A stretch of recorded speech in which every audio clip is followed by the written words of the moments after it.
আসসালামু আলাইকুম। আপনি ই পাসপোর্টের জন্য আবেদন করছেন। এখন আপনার ই পাসপোর্ট স্ট্যাটাসটি দেখতেছেন। তো ই পাসপোর্ট স্ট্যাটাসটি যখন দেখতে যাচ্ছেন সেখানে বিভিন্ন ধরনের অপশন দেখাচ্ছে। কারো দেখাচ্ছে এসবি, কারো দেখাচ্ছে পেন্ডিং। কোনটার মিনিং কি আজকের এই ভিডিওতে আমি দেখিয়ে দেব। তাই ভিডিওটা কেউ না টেনে পুরো ভিডিওটা দেখে যান, খুবই একটা ইম্পর্টেন্ট ভিডিও হতে চলছে আজকে। এই পুরো ভিডিওটা দেখার পরেই আপনি বুঝে ফেলবেন যে আপনার পাসপোর্টটা কোন অবস্থায় আছে আর কবে নাগাদ আপনি আপনার পাসপোর্টটা পেতে পারেন। তো চলুন আমরা সেটা দেখে নিই। ই পাসপোর্ট স্ট্যাটাস চেক মিনিং। প্রথমত, কারো যদি চেক করার পরে আসে সাবমিটেড, তাহলে আপনি বুঝবেন আবেদনটি সফলভাবে পাসপোর্ট অফিসের সার্ভারে জমা হয়েছে। দুই, কারো যদি আসে অ্যাপয়েন্টমেন্ট শিডিউল, তাহলে সেটার মিনিং হচ্ছে সাক্ষাৎকারের সময়সূচি নির্ধারণ সম্পূর্ণ হয়েছে।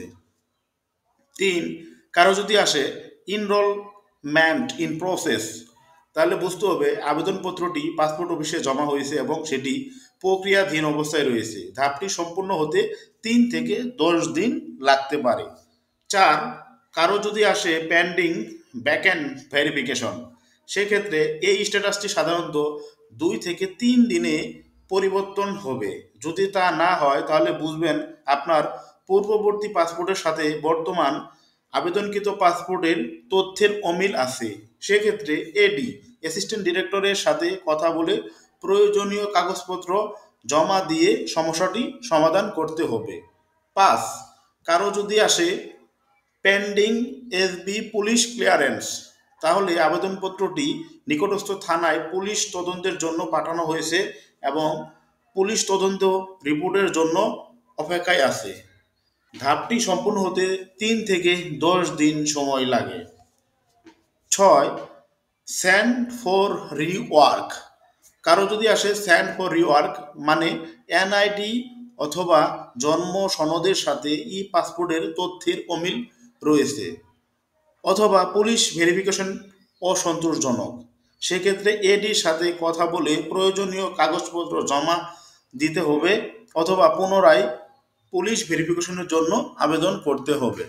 সাত, কারো যদি আসে পেন্ডিং ফাইনাল অ্যাপ্রুভাল, তাহলে বুঝে নেবেন পুলিশ তদন্ত রিপোর্ট সন্তোষজনক এবং সেটি পাসপোর্ট অফিসের এডির অনুমতির অপেক্ষায় রয়েছে। ধাপটি সম্পূর্ণ হতে 1 থেকে 4 দিন সময় লাগতে পারে। আর কারো যদি আসে অ্যাপ্রুভ, তাহলে বুঝতে হবে এডি পাসপোর্ট প্রিন্টের জন্য অ্যাপ্রুভ করেছেন। ধাপটি সম্পূর্ণ হতে 1 থেকে 3 দিন সময় লাগতে পারে। নয়, কারো যদি আসে পেন্ডিং ইন প্রিন্ট কুইল, তাহলে বুঝতে হবে পাসপোর্ট প্রিন্টের জন্য পাঠানো হয়েছে। ধাপটি সম্পূর্ণ হতে 3 থেকে 14 দিন সময় লাগতে পারে। 10, কারো যদি আসে পাসপোর্ট শিফট, তাহলে বুঝতে হবে পাসপোর্টটি সফলভাবে প্রিন্ট হয়েছে এবং আঞ্চলিক অফিসে পাঠানো হয়েছে। ধাপটি সম্পূর্ণ হতে 1 থেকে 3 দিন লাগতে পারে।